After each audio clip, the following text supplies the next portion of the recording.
Hey everybody, Dan here with Pain Free You.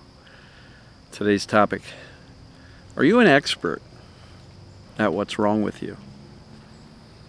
So we'll get to that in a minute. Gorgeous day.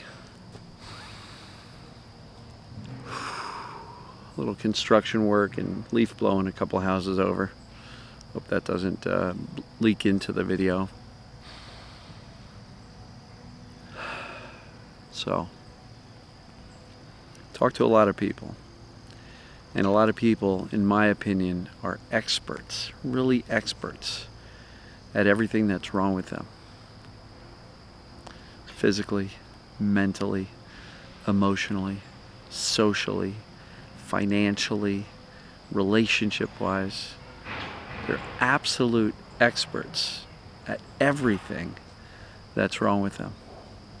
And I bet if you ask some people, what's wrong with you? Boom, boom, boom, boom, boom, boom, boom.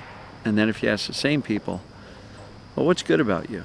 I don't know, let me think about that. Which is a real shame. Now, a lot of that came from childhood. A lot of that came from our life history, whether it be early childhood, middle school, high school, college, early adulthood, relationships, family, friends leaving, bullies, parents who are overly critical, trying to compete with siblings. It doesn't matter. There's an infinite number of ways that our self-esteem can be molded and shaped. And for many of us, we're not good enough. We're not good enough for anybody. We're not good enough for ourselves. And we've become expert in everything that's wrong with us. And, you know, I'm all about improving life, improving ourselves, striving to do better. But if that comes from a place of self-hatred, it's really tough to make a lot of forward momentum and strides. You know, there's a lot to be said for self-compassion, self-love, self-care, right? And, you know, I've heard people bantering on, oh, self-love, you gotta love yourself, love yourself, love yourself. How many of you raise your hand, sometimes look in the mirror and go, I don't even like myself, let alone love myself. You want me to love myself? And that's a requirement to get better? Are you kidding me? I don't even like myself. All right? And so, are you truly an expert in everything that's wrong with you? Because we believe the things we say most often. The things we think and say most often. And oftentimes what we hear most often. If you're told you're stupid, you're not good enough times as a kid, you're going to believe it, right? Just like, you know, in early elementary school, I don't know, first, second grade, the report card said Danny's a bright boy, but he does not apply himself. And my parents reinforced that by like, you got to do your work. The teacher says you're not doing your work. Da, da, da, da, da, da. And I am still at age 58, mentally and emotionally battling with this perception that I'm a procrastinator. I don't do the work, which is ridiculous given 1,650 some odd videos in a row. But these early childhood experiences and these opinions of ourselves that we were given by others sometimes stick. And it takes a little bit of momentum or effort to make a shift. But really ask yourself, you know, if you think about yourself, look at yourself in the mirror. Are you an expert at everything that's wrong with you? Well, you know, this part of my body's sagging and I got wrinkles here around my eyes and I got, you know, gray hair and all this stuff. I'm getting older. I've got a few extra pounds. And then let's move into the mind-body health space. Perceived danger, pain, or symptoms. I don't know what the heck they're doing over there. But when you move into the mind-body space and our health anxiety, you know, I can talk to people and they might have 42 symptoms and they can list every single one of them right off the cuff. And some of them even have a list. Here's what's wrong with me, here's what's wrong with me, and here's what it might mean. I've done the research, Are you truly an expert at everything that's wrong with you? Because I will tell you, the more time you spend being an expert on what's wrong with you, the more unhappy you're going to be, the less fulfilled you'll be with everything in life, the harder it will be to overcome this thing called mind, body, symptoms, or pain, perceived danger, pain, or symptoms, aka TMS. Because if you're constantly walking around thinking about this is wrong with me, that's wrong with me, and in many cases going, yeah, I know about TMS, but I have this, and this wrong with my body, my body, my body, my body, the brain's likely to keep the alarm system sounding if you keep on reiterating all the things that you believe are wrong with you and your body. Right? Belief is important. I just talked about that. You know, how to create unshakable belief.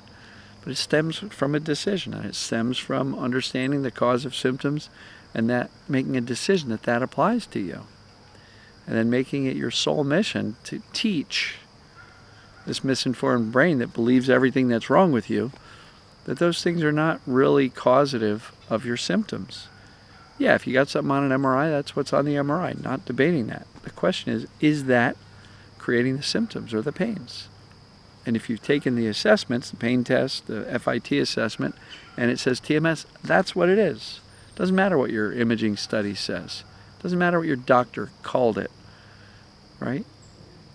So take a good hard look at your opinion of yourself. And is it supporting you and cheering you on and lifting you up and saying, damn it, we're good, we can do this? Or are you an expert at everything that's wrong with you? And if you're an expert at everything that's wrong with you, I would encourage you to maybe start a list of things about yourself that you like and admire and are proud of. And hope your kids will be proud of at some point, or your family, or your friends, or the world, right?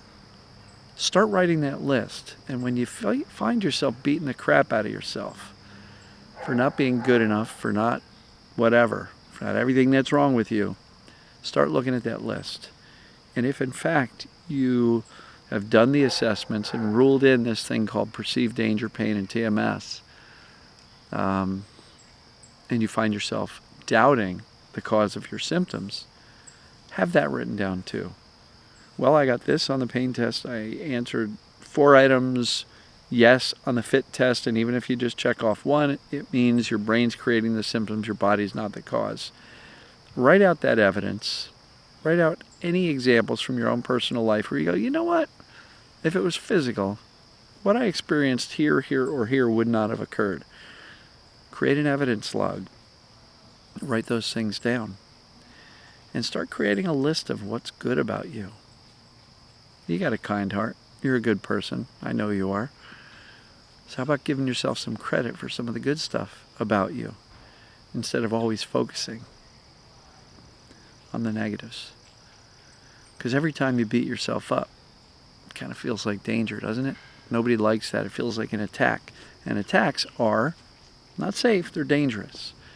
If you're trying to teach your brain to ease up on the symptoms, the more safety and the less danger, the better off you're going to be. The faster you'll recover.